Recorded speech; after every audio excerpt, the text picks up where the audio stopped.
जय माता दी दोस्तों। वर्ल्ड बेस्ट मैजिक में आपका हार्दिक स्वागत है। कैसे हैं आप सब? ये बताने के लिए कमेंट बॉक्स में जय माता दी जरूर लिखें।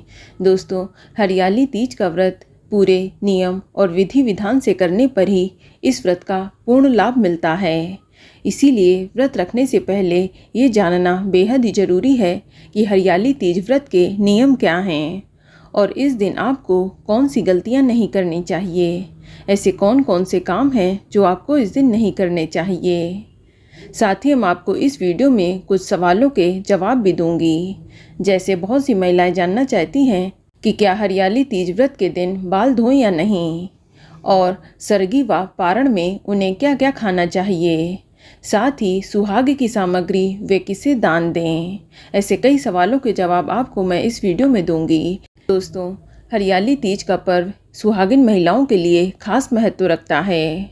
हरियाली तीज में सुहागिन महिलाएं अपने पति की लंबी आयु के लिए व्रत रखती हैं। इस दिन भगवान शिव और माता पार्वती की पूजा करने से अखंड सौभाग्य की प्राप्ति होती है। ये दिन भगवान शिव और माता पार्वती के पुनर्मिलन के उपलक्ष्य में मनाया जाता है।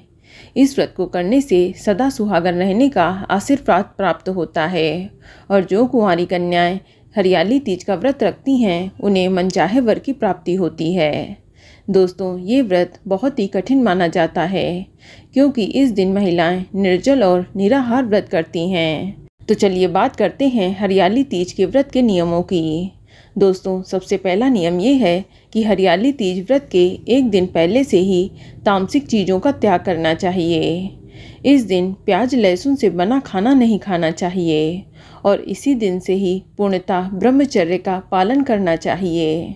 अगला नियम है कि विवाहित महिलाओं के मायके से जो वस्त्र और श्रृंगार का सामान आया हो तो वही पूजा के टाइम पहने।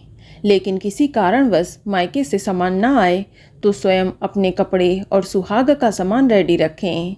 यदि आप नए कपड़े नहीं खरीदना चाहती हैं तो पूजा के समय साफ सुथरे धुले हुए कपड़े अवश्य पहनें। इस बात का ध्यान रखें। दोस्तों, हरियाली तीज के व्रत में हरे रंग का बहुत महत्व है क्योंकि ये अखंड सौभाग्य का प्रतीक माना गया है। इस व्रत में महिलाएं हरे रंग की चूड़ी, बिंदी, हरी साड़ी और अन्य श्रृंगार की सामग्री में भी हरे रंग का इस्तेमाल करती हैं।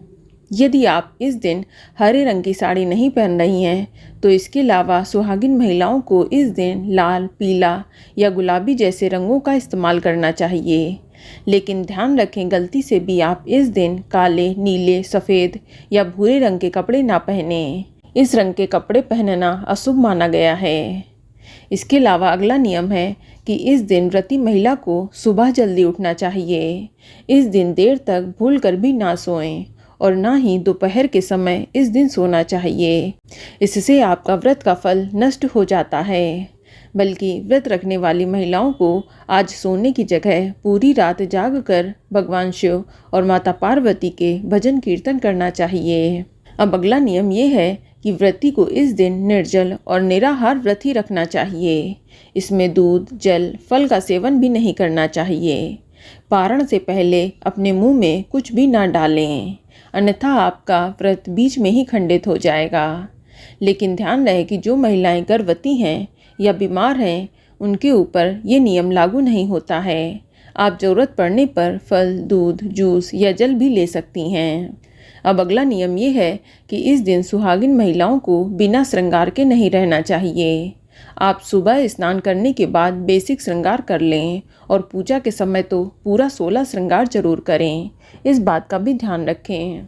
अब अगला नियम है कि व्रती महिला को इस दिन क्रोध नहीं करना चाहिए। पूजा पाठ के समय अपने मन को पूरी तरह से शांत रखें। इस दिन किसी की बुराई ना करें या अन्य किसी दूसरी सुहागन महिला की निंदा ना करें और ना ही किसी का अपमान करें। इस दिन लड़ाई, झगड़ा, क्लेश आदि भी ना करें। दोस्तों, हरियाली तीज का व्रत बहुत ही फलदायी माना जाता है। इस दौरान किसी तरह के लालच या छल कपट से भी बचना चाहिए। इसका अगला नियम है कि हरियाली तीज की पूजा प्रदोष काल में करना शुभ होता है। इसीलिए आप प्रदोष काल में विधि पूर्वक भगवान शिव व माता पार्वती की पूजा जरूर करें और हरियाली तीज की व्रत कथा भी जरूर सुनें।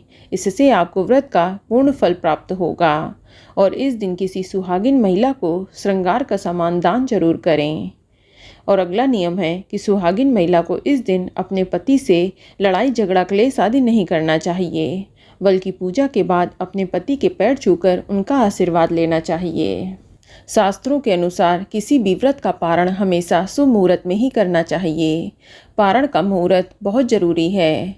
मुहूर्त से पहले या बाद में व्रत खोलने से इसका फल नहीं मिलता।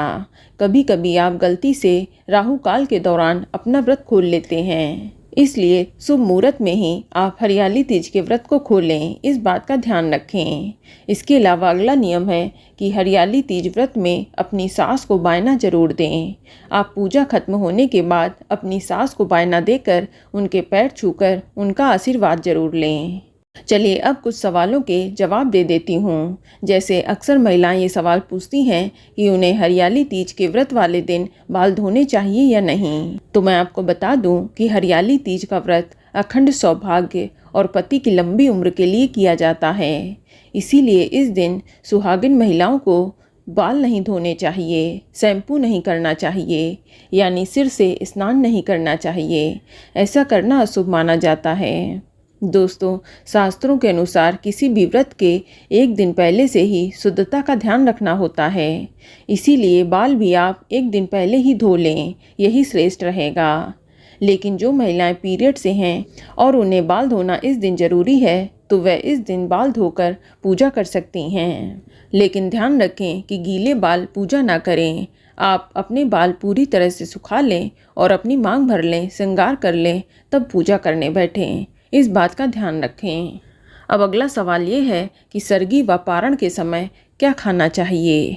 तो आपको बता दें कि सरगी में हमेशा सात्विक भोजन करना चाहिए। आप इस टाइम वही खाएं जिसमें प्याज लहसुन का इस्तेमाल ना किया गया हो। आप सरगी के समय सिर्फ फल, मेवा, मिठाई, जूस, दूध, पानी, पूरी या पराठा आदि खा सकती हैं।